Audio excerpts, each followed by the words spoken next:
Ellen. And I'm Lauren. And today we're going to be talking about IT band syndrome. Now, your IT band is a thick connective tissue that runs from the top of your hip down to the side of your knee. Now, this band can get inflamed with repetitive motion, so it's very common with runners, cyclists, hikers, and even soccer players. So when this does get inflamed, you're going to have pain on that outside of your knee.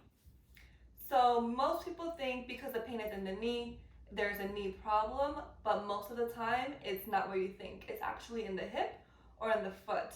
So most people who present with ITB syndrome have very weak glute muscles or very poor alignment of the foot. So we're going to be showing you some ways to strengthen the hips as well as improve your alignment of your foot. So for bridges, we're going to start off lying on the back with a band around the knees. However, the band is optional, but it does add a little bit more activation of the glutes.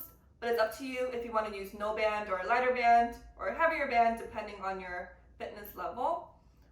So we want to start with the feet hip width apart and the knees pressed out against the band and rib cage pull down, belly pulled in, and a slight tuck of the pelvis.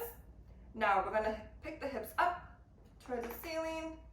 Good, really squeezing the glutes and pushing through the heel for better glute activation and making sure to keep that pelvis nice and tucked for more activation of the gluteus muscles. And back down. Good, and as you can see, she's in a nice straight line. Good, and back down. And the whole time she's maintaining the band pressed out and pushing through the heel. Good. So for clamshells, we're going to start on your side.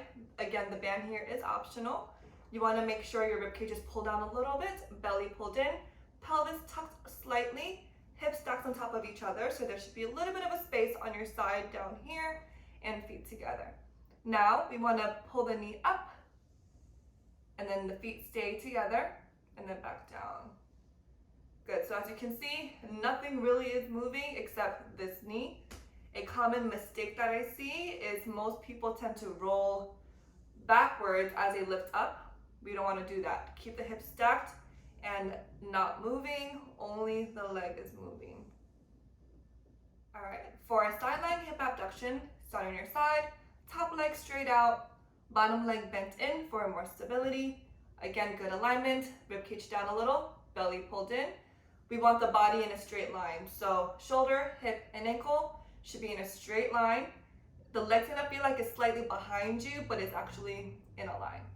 Now from here, again, keeping the hips very steady, bring the leg up, and then back down.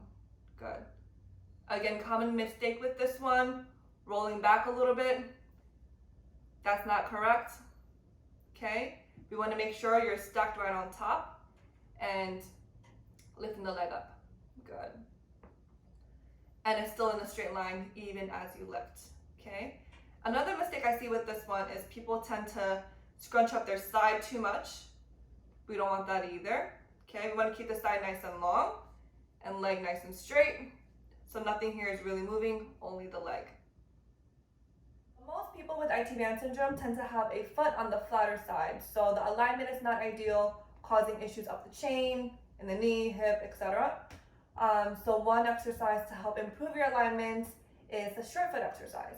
So with this one, you want to keep thinking about 3 points of contact, which is the heel, the base of the first toe, base of the pinky toe.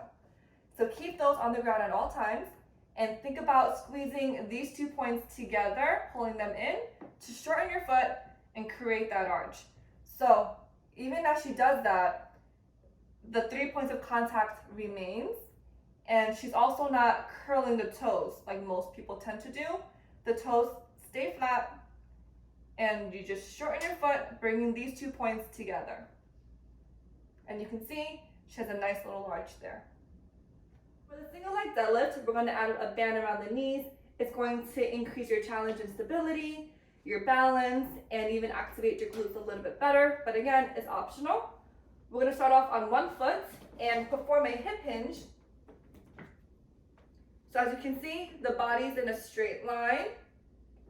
A lot of times people tend to bend forward like this as they go down.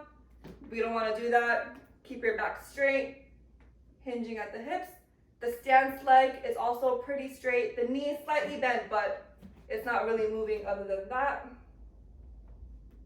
Good. And the hips are nice and square. Now let's face forward. A very important thing to remember when you're doing this exercise is the knee stays aligned with your second toe. Good. If you can't do that, you might want to take off the band. A lot of people tend to kind of turn it in. That's incorrect.